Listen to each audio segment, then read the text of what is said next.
Sa nakaraang video ay natapos tayo kung saan ay nagkaroon ng malakas na pagsabog sa ginawang pag-atake ng ating bida sa kalaban nito. Kaya naman nang makaiwas ito, ay napasabi na lamang siya sa kanyang isip na hindi maaring ang isang iyon, ay nagawa ng maabot ang realm ng telekinetic spirit sword, at siya ang kalaban na hindi niya kayang makaharap, dahil sa ang isang ito ay tunay na halimaw. Matapos ay sinabihan naman siya ng ating bida na mukhang tatakbo lamang ito at iiwas na parang isang daga. Kaya naman ay tinanong siya nito na kung may plano pa ba itong umatake sa kanya. Kaya naman ay muli niyang binigyan ito ng isang pag-atake, sa nangyari ay agad naman na nakaiwas dito ang babae. Sa isip nito ay naiinis siya dahil sa ang batang iyon ay mukhang pinaglalaroan lamang siya, nang bigla naman siyang sinabihan ng ating bida na ang kanyang mga pagkilos ay hindi na din masama. Ngunit nag-uumpisa na siyang mainip sa mga ginagawa nito. Kaya naman matapos ay agad na itong sumugod at sinabi na dahil sa kailangan pa nitong ihatid ang mga halamang gamot sa kanyang nakakatandang kapatid sa bandido ay tatapusin na nila ito ngayon. Sa nangyari ay nabigla naman ang babae at napapasabi sa kanyang isip na hindi na niya pa magagawang maiwasan ang papalapit na pag-atake sa kanya, kaya naman nang tumama ito ay nagkaroon ng malakas na pagsabog sa kanilang kinaroroonan. Makalipas naman ng ilang sandali ay sa lakas ng natamo niyang pinsala ay kitang-kita ang pagkabaon nito sa lupa, matapos ay kinontrol nitong muli ang kanyang sandata, at nang magawang malagyan ito ng kanyang chi, ay agad niya itong ipinabalik sa kanyang kamay at muling sumugod, agad naman siyang pinapahinto ng babae at sinabi na patawarin na niya ito kahit na ngayon lang. Ngunit tinanong naman siya ng ating bida na kung alam ba nito ang nangyayari kapag ang 10-headed soldier ay namatay. Ngunit hindi naman na ito nakasagot pa at agad na tinusok ng kanyang malaking sandata ang babae. Kahit pa iniiwasan ni Yonjuka ang pumaslang hanggat sa makakaya niya, ay ang Dark Spectral Sect ay hindi kasama sa mga iyon. Ito ay dahil sa naisip niya matapos na makatagpo ng hindi mabilang sa mga ito, na sila ay lagpas na sa level ng sangkatauhan. Matapos na matagumpay na maatake ito ng ating bida ay may kung ano naman na nangyayari sa babae. Dahil dito ay napasabi na lamang siya na mayroon siyang kaunting pagtataka, ngunit gaya nga ito sa kanyang inaasahan. Matapos na mapansin ang pagpapalit ng anyo ng babae, ay napansin naman nito ang umaapoy niyang mga buhok, at napasabi na lamang siya na ibang-iba ito kumpara sa kanyang nakalaban noon. Sa isip nito na ang kanyang nakalaban noon ay matigas ang mga balat ngunit napakabagal, ngunit ang isang ito ay sa tingin niya na hindi mabagal kumilos kagaya ng isa noon. Nang bigla naman itong nagulat dahil sa bigla na lang na nawala ito sa kanyang harapan, at nang maramdaman niya ito sa kanyang tabi ay napasabi na lamang ito na labis na mabilis ang babaeng ito, subalit sabi nito na madali lamang niyang nahulaan ang susunod na gagawin nito, kaya naman ay mabilis niyang inatake ito, na matagumpay naman na tumama, sa nangyari ay napasigaw naman ito ng malakas. Matapos ay sinabihan niya ito na gaya nga ng nakikita niya ay nahirapan siya sa nakalaban niya noon, ngunit para sa ngayong araw na ito, ay hindi na niya nais pa na gumamit ng labis na lakas kagaya noon, kaya naman ay agad itong nagsagawa ng isang teknik.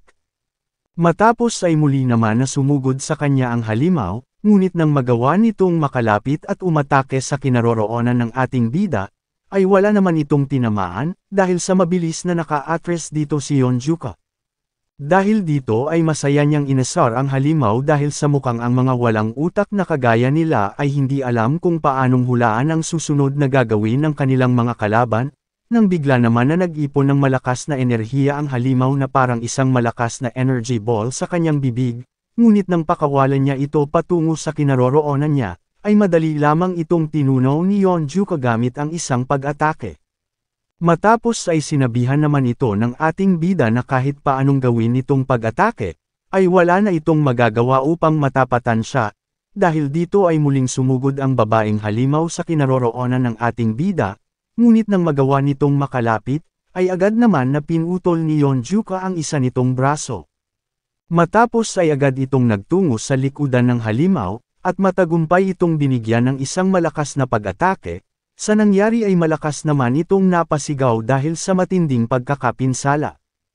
Maya-maya naman ay may kung ano naman ang lumabas sa katawan ng halimaw, at mabilis na patungo sa kinaroroonan ni Yonjuka. Sa isip nito na gaya nga ito ng kanyang inaasahan at kaparehas ito ng nangyari noong nakaraan, kaya naman ay sa tingin niya na ito ay hindi sa kanyang pagkakamali, dahil kapag nagawa niyang makatalo ng isang miyembro ng Dark Spectral Sect, ay napupunta siya sa isang kakaibang dimensyon. Maya-maya naman ay agad nga siyang napasailalim nito at may nakitang isang malaking imahe ng kung ano. Kaya naman ay bigla na lamang siyang napatanong na kung ano naman kaya ito, dahil sa hindi pa niya nakita ang ganitong bagay noon. Sa laki nito ay napapatanong siya na kung talaga ba na may ganitong klase ng halimaw na umiiral, nang bigla naman na naglaho ang malaking imahe at ang kakaibang dimensyon, kaya naman ay nagtataka itong napasabi na kung ano ba talaga ang totoong nangyayari, at sa tingin niya ay aalamin na lamang niya ito. Kung umabot ka na sa parte ng video na ito ay maari lamang na i-click ang like at super thanks sa baba bilang pagsuporta. Maraming salamat. Sa kabilang banda naman, ay galit na galit ang pinuno ng Galaxy Estate na kung ang sinasabi nito sa kanya ay nagawang matalo ang Lord Mighty Demon, at galit na galit itong nagtanong na kung sino naman ang tumalo dito. Sabi ng isa na gaya ng kanilang napag-alaman, ay ang salarin ay ang matandang lalaki na nagngangalang si Shin Yanggak, at isang batang lalaki na nagngangalang Yon Juka, at ang dalawang sinabi niya ay gumagamit ng martial arts ng Crouching Dragon Estate. Sabi naman nito na kalokohan ang bagay na iyon, dahil kung totoo nga ay dapat ay hindi sila naghigantay sa Moonlight Cult, kaya naman ay napapatanong siya na kung bakit hindi lumaban ang dalawang iyon sa isa sa kanilang 4 general ng Galaxy Estate. Sumagot naman ang isa at sinabi na mukhang ang mga iyon ay kumikilos ng walang kaalam-alam, dahil sa walang nakaalam na kahit na sino na ang Lord Mighty Demon ay nagawang mawala sa lugar ng Nanyang matapos na utusan ng Red Gang. Sabi naman nito na hindi dahil sa hindi intensyon ng mga ito ang mangyari iyon, ay hindi ibig sabihin na ang kanilang kasalanan ay magiging magaan matapos nilang paslangin ang Lord Mighty Demon.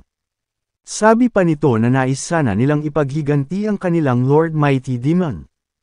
Ngunit ang batang si Yon Juka ay hindi man lamang nagkamit ng kahit na anong pinsala at hindi nila magawang makapaghigantay sa mga ito. Dahil dito ay nagulat naman ang pinuno ng Galaxy Estate sa sinabing ito ng isa niyang tagasunod. Sabi nito na ang kanilang Galaxy Estate ay nawala ng ilang dosenang mga miyembro ng Black Shadow Squad at isang Grand Divine General bilang resulta ng insidenteng iyon, ngunit sinasabi nito sa kanya na hindi nila maaring gawin ang bagay na iyon.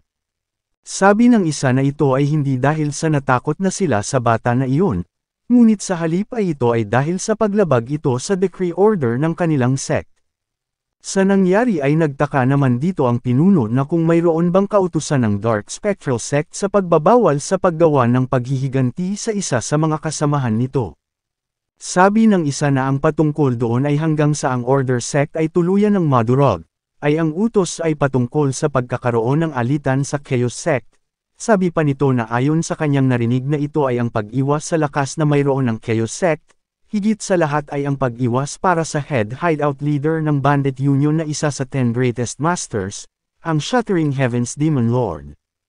Napasigaw naman ito at tinanong na kung ano naman ito para madamay sila sa usaping ito. Sumagot naman ang isa at sinabi na nagsagawa sila ng kanilang sariling imbestigasyon kaugnay dito, ngunit ang batang kung tawagin ay Yon Juka, ay lumalabas na siya ay ang itinalaga ng Shattering Heavens Demon Lord bilang ang ikalawang kahalili ng Bandit Union, at siya ay ang kanilang bagong head sentinel ng Bandit Union. Naisip naman nito na ang walang kwentang Shattering Demon Lord ay nagtalaga ng isa lamang bata bilang ang second in command at ang bagong head sentinel ng Bandit Union, at hindi siya makapaniwala para sa bagay na iyon. 20 taon na ang nakakalipas, ang Lord ng Yazo Galaxy Estate at ang 100-headed demonic king na si Jin Gaiong, siya ay minsan na naging top master sa kasama ng 3 elder ng Bandit Union, kaya naman nang matapos na gawin nito ang pakikipagtanggali sa iba pa, ay tinanong nito ang Shattering Demon Lord kung anong masasabi nito sa kanyang mga nakita. Matapos ay malakas nitong sinabi na siya si Chiek Jin Gaiong ay nagawang mapatunayan na siya ay ang pinakamalakas sa 3 bayani ng Bandit Union, kaya naman ay ngayon ay nais niyang italaga siya nito bilang ang second in command, dahil wala nang iba pang mas karapat dapat sa pagiging sentinel ng Bandit Union kung hindi siya lamang. Sinang-ayunan naman ito ng pinuno ng Bandit Union at sinabi na totoong siya nga ang pinakamalakas sa mga bayani ng kanilang Bandit Union. Subalit sabi nito na masyado pa siyang malayo para maging isang second in command ng kanilang bandit union. Sa nangyari ay nagtataka naman itong nagtanong na kung ano ang ibig nitong sabihin sa kanya, dahil hindi ba niya nagawang mapatunayan ang kanyang lakas sa isang labanan na nais niyang mangyari. Tinanong naman siya nito na kung pagpapatunay ba ang kanyang nais na malaman. Matapos ay inutusan siya nito na tignan niya ang kanyang sarili. Dahil sa naglakas ito ng loob na makipag-usap ng ganito habang ang itsura ay parang isang pulubi na punit-punit ang damit. Bukod pa doon sabi nito na ang second in command ng kanilang bandit union ay para sa kanya ay dapat na malakas upang magawang matapatan siya, at tanging mga bayani na maliit lamang ang agwat sa kanya ang nagawa lamang niyang matalo, kaya naman ay tinanong niya ito na kung ano ang pagpapatunay na sinasabi nito sa kanya. Sa nangyari ay nakaramdam naman ito ng galit dahil sa kanyang mga narinig, kaya naman sinabi nito na kahit na ano pa man ang naging proseso ay kapag nagawa niyang manalo, ay hindi ba dapat nitong tupadin ang kanyang mga sinabi, dahil ang tanging kondisyon lamang ay ang manalo laban sa mga ito.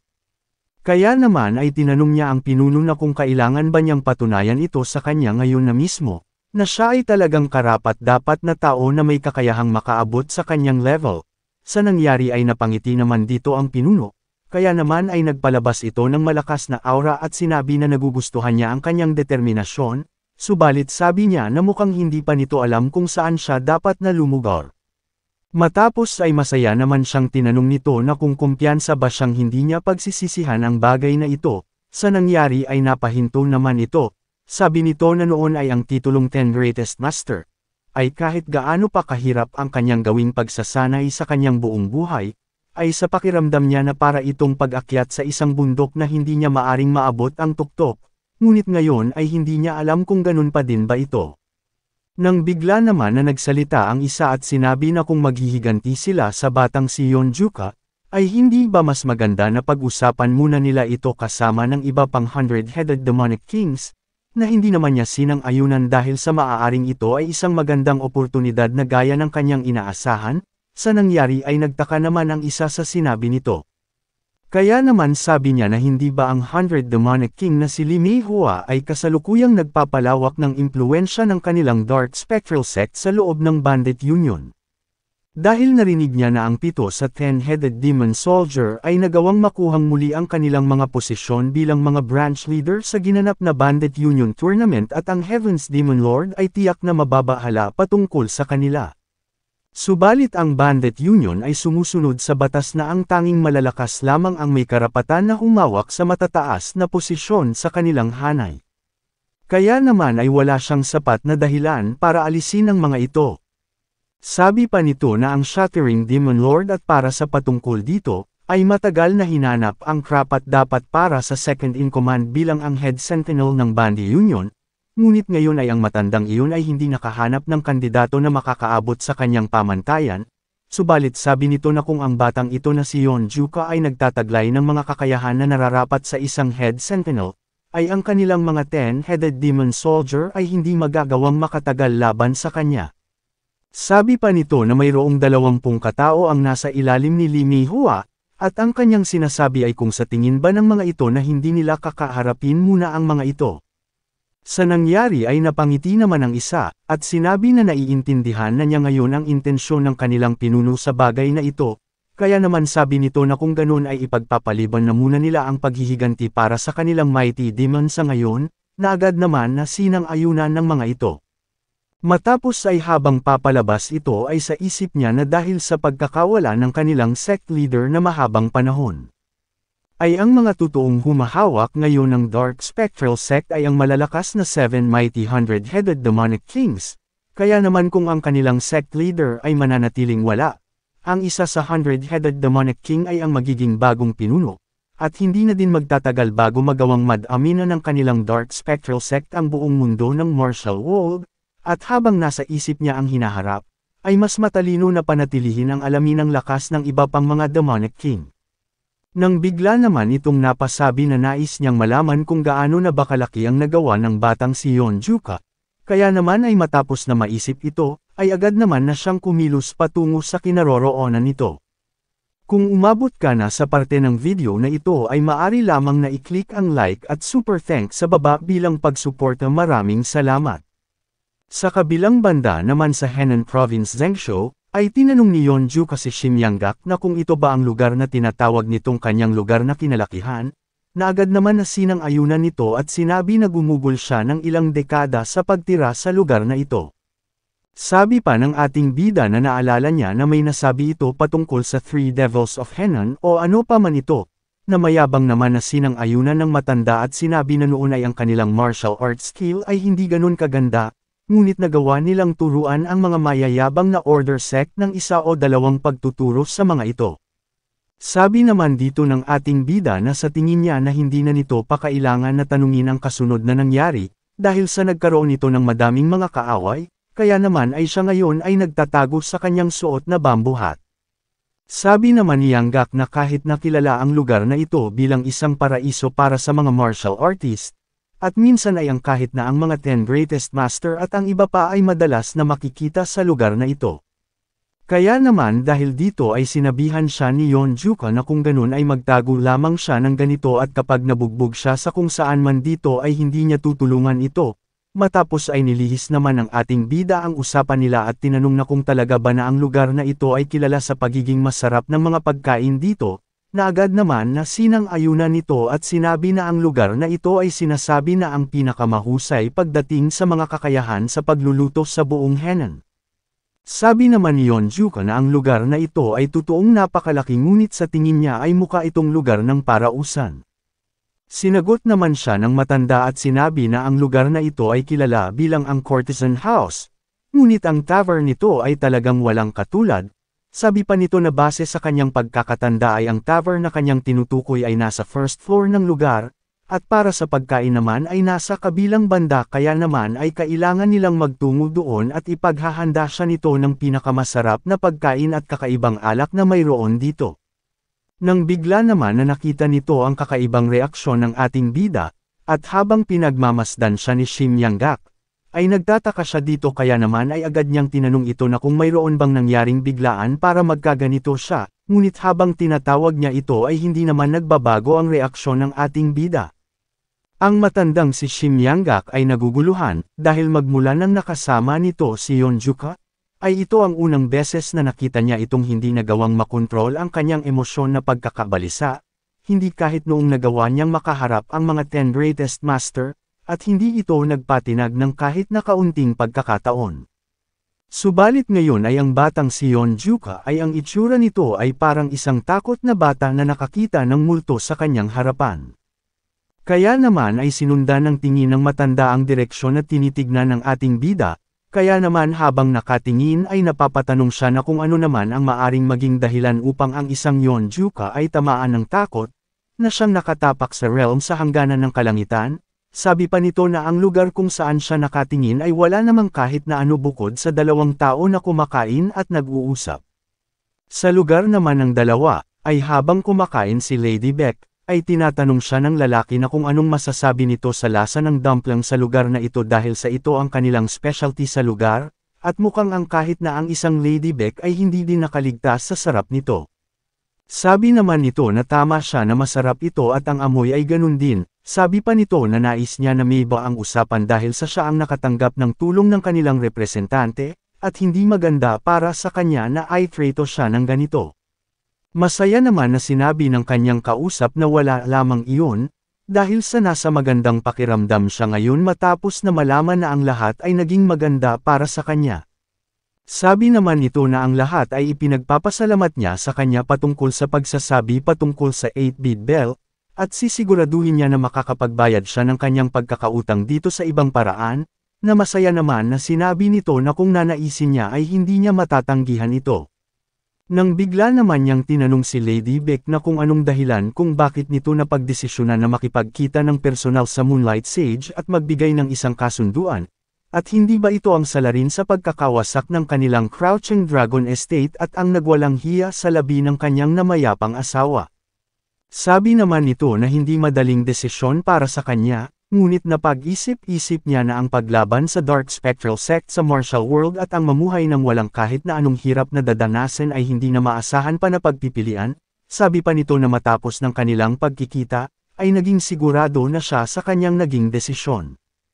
Tinanong siya nito na kung talaga ba nanais niyang ialay sa kanya ang sagradong artifacts bilang alay sa kanilang Moonlight Cult, na agad naman niyang sinang-ayunan. Sabi pa nito na ang gamit ng 8-bit bell ay totoong nakakaintriga ngunit sa lahat ng iyon ay hinahangaan niya ito sa lakas ng loob upang ibigay ito sa kanilang matalik at sinumpaang kaaway, kaya naman ay agad niyang tinanong si Lady Bexa kung ano ang kanyang nais, at kung ito ba ay patungkol sa kayamanan. Sabi naman nito na ang tangi lamang niyang hiling ay ang patungkol sa galit nito sa kanyang namatay na asawa at sa kaniya na Moonlight Sage ay hindi na maipasa sa mga susunod pang henerasyon ng kanyang pamilya. At bukod pa doon ay ang patungkol sa Crouching Dragon Estate, ay nais niyang humingi ng tulong dito na muling maitayo. 2 taon na ang nakakalipas mula nang nagawa niyang makatakas sa malaimpyernong warehouse sa kanilang lugar. Naisip nito na ang walang lakas na itsura niya noong siya ay 6 na taong gulang lamang at walang kahit na anong magagawa. Ay tuluyan ng nabura, ngunit sabi nito na ngayon na nakatayo na siya sa harapan nito kasama ng kanyang mga alaala na minsan ay parang isang bangungot, at kahit pa na ngayon ay may sapat na siyang lakas at kapangyarihan, upang magawang pabagsakin ng madali lamang ang sanhi ng lahat ng kanyang naramdamang takot, at gaya na lamang ng walang lakas niyang sarili sa nakaraan, ay wala pa din itong magawa na kahit na ano sa sitwasyong ito. Nang bigla naman na tinanong siya ni Shim Yanggak na kung bakit hindi na lamang sila maghanap ng ibang makakainan. Ngunit tinanong naman siya ng ating bida na kung ang tanawin ba mula sa ikapitong palapag nito ay totoo ba na napakaganda, na nagtataka naman na sinang-ayunan nito ngunit sabi niya na ang lugar sa ika-4 na palapag ay hindi nila basta-basta na mapupuntahan, ngunit inutusan naman siya ni Yeonjuka na magtutungo sila doon ngayon din, dahil dito ay agad naman niya itong pinapahinto. Dahil sa wala itong magawa sa gusto ni Yeonjuka, ay tahimik na lamang itong pumasok at sumunod patungo sa ikapitong palapag ng gusali, habang naglalakad naman ang ating bida ay napapatanong ito na kung ito ba talaga ang dapat niyang gawin ngayon. Makalipas naman ang ilang sandali habang papaakyat ang dalawa sa itaas ng gusali, ay pinapahinto naman sila ng isang tagapamahala dito at sinasabi na hindi sila maaaring magtungo sa Pleasure House dahil sa hindi pa ito magbubukas at tumatanggap ng bisita. Matapos ay tinawag naman nito ang ating bida at sinabihan na ang ikapitong palapag ay bawal puntahan ng kung sino dahil sa ang tanging mga nakareserbang mga panauhin lamang dito ang maaaring makapasok sa loob. Bigla naman siyang hinawakan ng matanda kaya naman ay nagtaka ang tagapamahala dito. Sabi ni Yanggak na malapit na din naman na magbukas ang lugar ng Pleasure House, kaya naman ay isipin na lamang nito na napaaga silang nagbukas. Ngunit hindi naman siya nito pinayagan dahil sa ang ikapitong palapag ay tanging para lamang sa mga importanteng mga panauhin at tinanong na kung hindi ba nito alam kung magkano ang magpareserba ng upuan sa lugar na iyon. Ngunit sinabi naman dito ng matanda na hindi niya alam ang eksakto ang patungkol doon ngunit masasabi niya na ang halaga na mayroon siya ay sapat na para doon, kaya naman dahil dito ay natigilan ito at sinabi kay Shim Yanggak na susubukan niya na kausapin ang may-ari ng First Tower. Kaya naman dahil dito ay agad naman na sumunod ang matanda sa loob.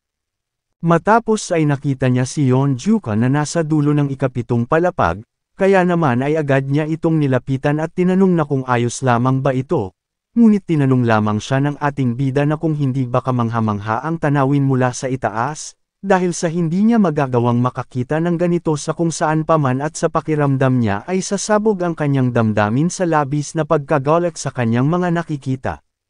Sabi pa nito na mayroong punto sa kanyang buhay na nagawa niyang makakita ng ganitong klase ng tanawin noon, at mula nung araw na iyon ay nagawa niyang makalabas sa masikip na imbakan ng mga gamit ng kanilang Waryong Manor sa unang pagkakataon matapos ng 10 taon sa pagkakakulong, kaya naman dahil siguro sa pagkakataon na iyon kaya naman ay nakakaramdam siya ng ganito.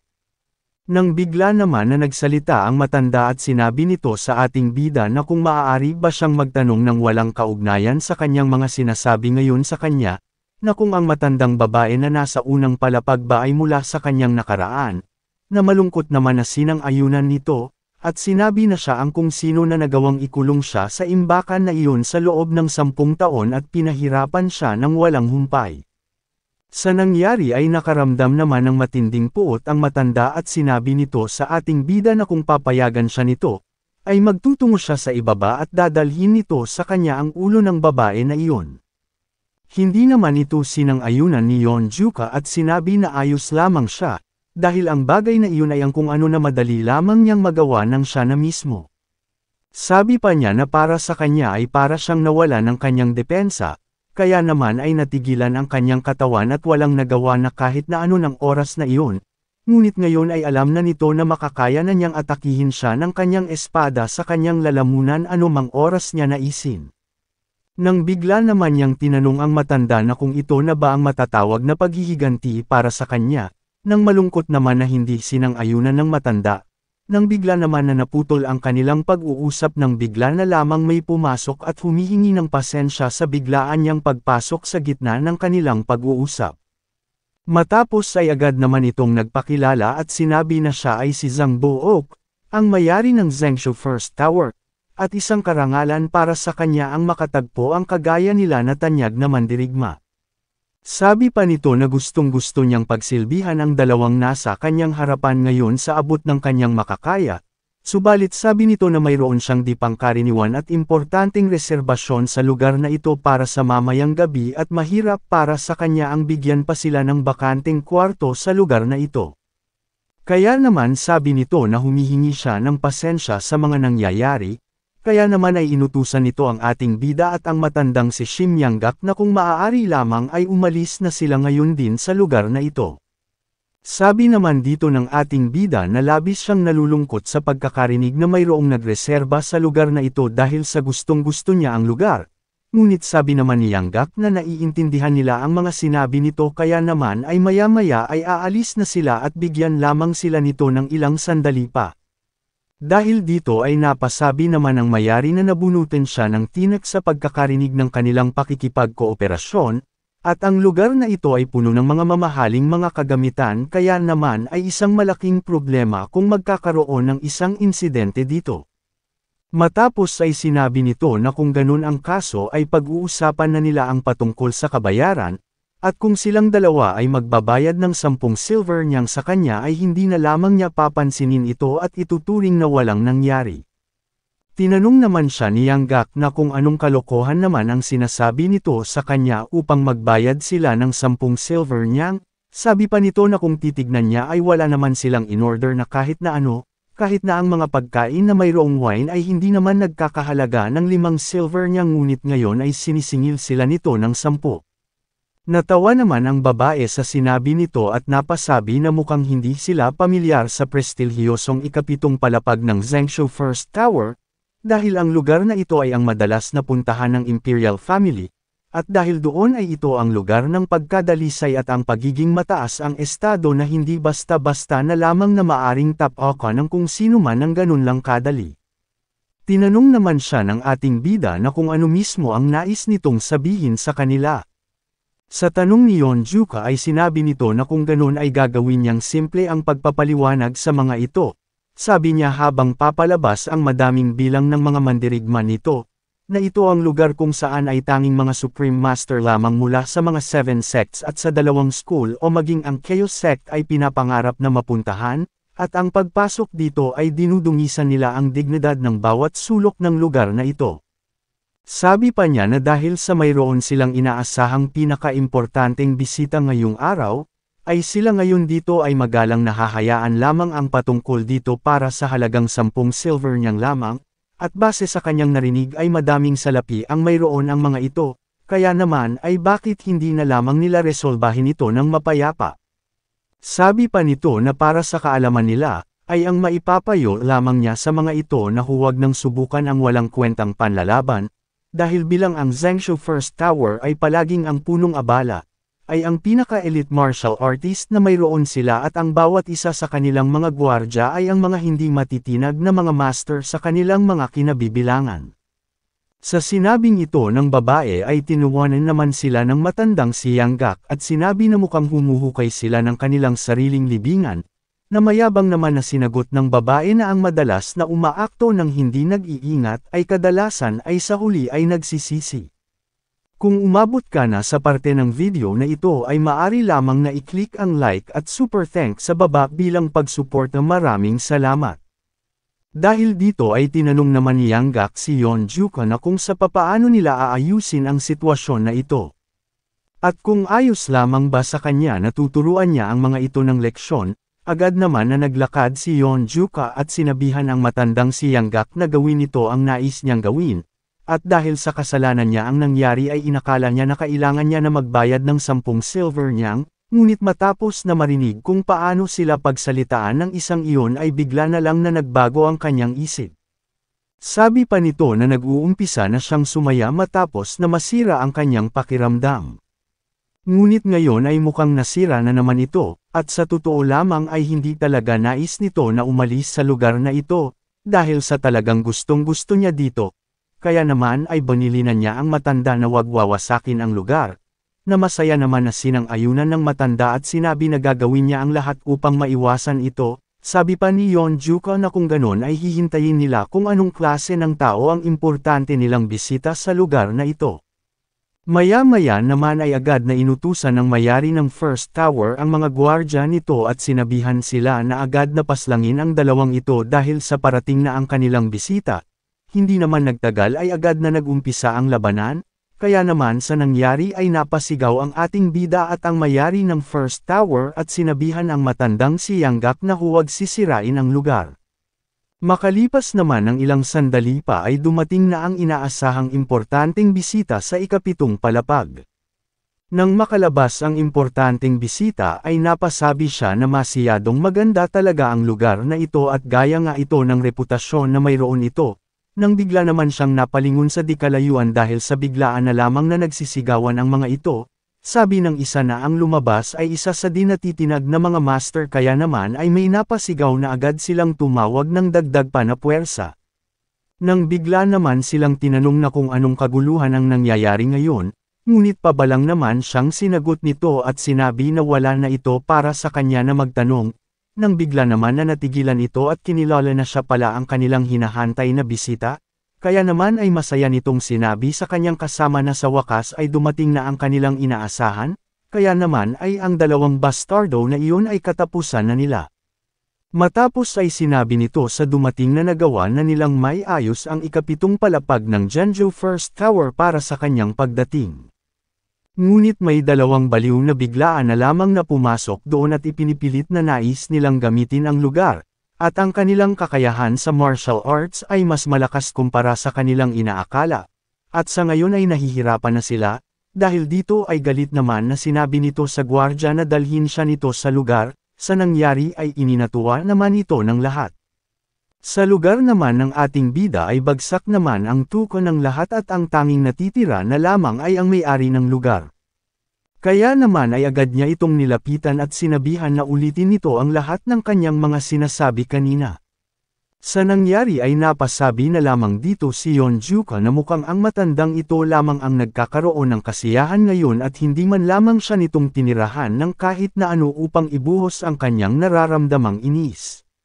Sa nangyari ay agad naman siyang humingi ng pasensya dito dahil sa hindi niya naisip ng mas maaga ang patungkol doon. Kaya naman ay tinanong niya ito na kung nais niya ba na siya na mismo ang makipag-usap sa isang ito, ngunit sinabihan lamang niya ito na hayaan na lamang niya ang kanyang mga sinabi dahil sa ngayon ay nakakaramdam na ito ng matinding gutom at nais na niyang kumain at mag-inom. Nang bigla naman na may dumating at malakas na sinigawan ang dalawa at sinabi na huli na para sa kanya para magmakaawa sa kanilang mga buhay dahil maya-maya na lamang ay mararamdaman na nila ang bigat ng krimen na kanilang ginawa. Sa nangyari ay tinanong naman sila ng matanda na kung hindi pa din ba sila nadadala. Sabi naman ng isa na ang kanilang pagiging ignorante ay dito na magtatapos, dahil ito ay kapag naisip na nila kung sino ang dumating para ilibing sila ng buhay. Masaya naman na sinabi ni Yanggak na kahit pa sino ang dalhin nila ay wala naman ng magbabago pa, kaya naman ay tinanong niya ito na kung ano pa ba ang magbabago sa sitwasyon nilang ito. Dahil dito ay nagalit naman ang gwardya at sinabihan nito si Yanggak na titignan nila kung magagawa pa ba nito na makapagsalita matapos nakaharipan ang isa sa top 10 greatest master.